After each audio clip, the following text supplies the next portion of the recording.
Halo Sobat Maju, jumpa kembali dalam OPAK, obrolan pajak tengah kota, dalam channel YouTube KPP Madya Jakarta Utara, bersama saya, Vanita.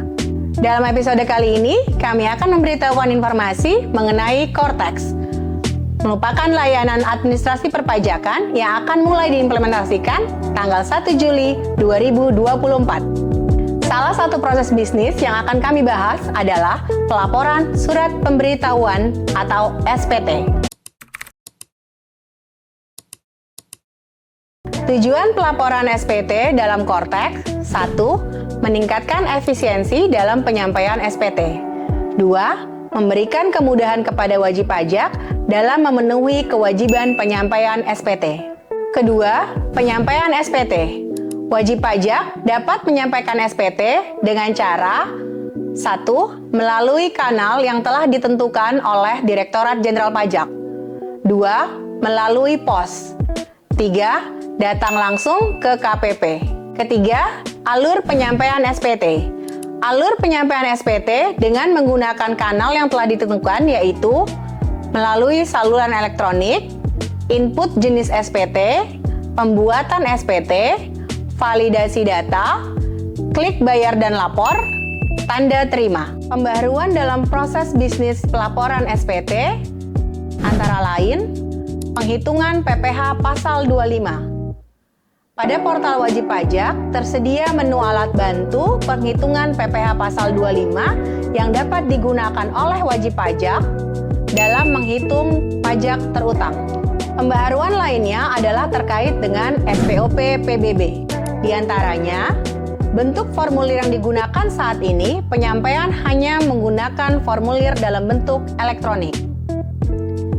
SPOP disampaikan pada portal wajib pajak yang disajikan berdasarkan sektor dan subsektor.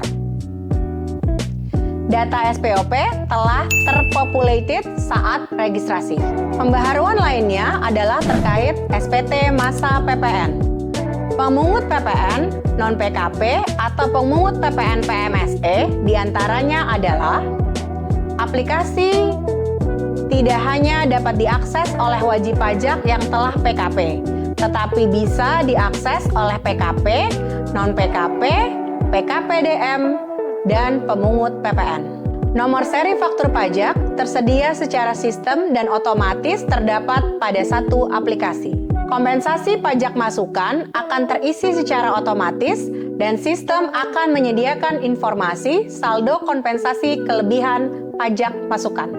Satu wajib pajak hanya menggunakan satu akses. Pembaharuan lainnya adalah terkait dengan SPT masa PPh 2126.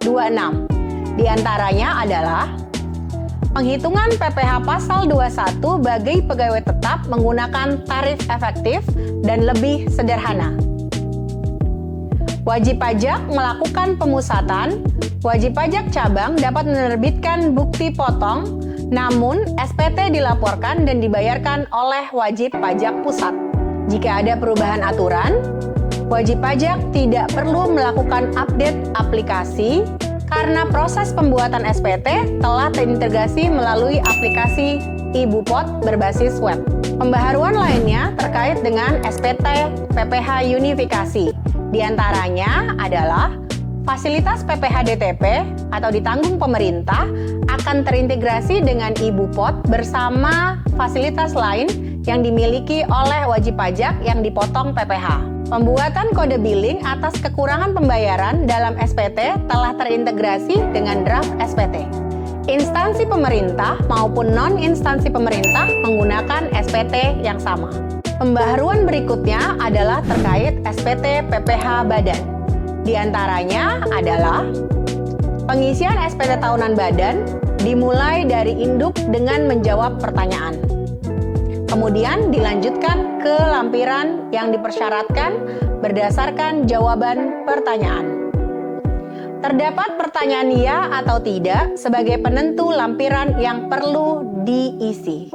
Laporan laba rugi tersedia format yang telah terstandarisasi dan terintegrasi pada lampiran dan secara langsung terisi pada laporan laba rugi. Seluruh bukti potong yang sudah dibayar atau dipotong pihak lain telah terpopulated pada SPT tahunan Badan Wajib Pajak. Pembaharuan berikutnya adalah terkait SPT PPh orang pribadi. Di antaranya adalah hanya terdapat satu format SPT tahunan PPh orang pribadi untuk semua wajib pajak orang pribadi dengan alur pengisian dimulai dari induk hingga lampiran. Seluruh butik potong yang dibayar atau dipotong oleh pihak lain telah terpopulated. Tersedia menu pencatatan yang dapat digunakan oleh wajib pajak UMKM. Wajib pajak orang pribadi yang telah memenuhi syarat tidak perlu menyampaikan SPT tahunan. Saat ini, wajib pajak dapat menyampaikan SPT tahunan orang pribadi dan SPT tahunan badan melalui DJP online, pihak ketiga ASP, datang langsung ke KPP, dan juga melalui ekspedisi ataupun pos. Untuk orang pribadi, paling lambat adalah tanggal 31 Maret dan untuk wajib pajak badan disampaikan paling lambat 30 April. Baik Sobat Maju, demikian informasi yang dapat kami berikan mengenai pelaporan SPT pada menu proses bisnis Cortex. Semoga dapat menambah wawasan bagi wajib pajak dalam mengimplementasikan Cortex tanggal 1 Juli 2024. Sampai jumpa pada episode OPAK selanjutnya.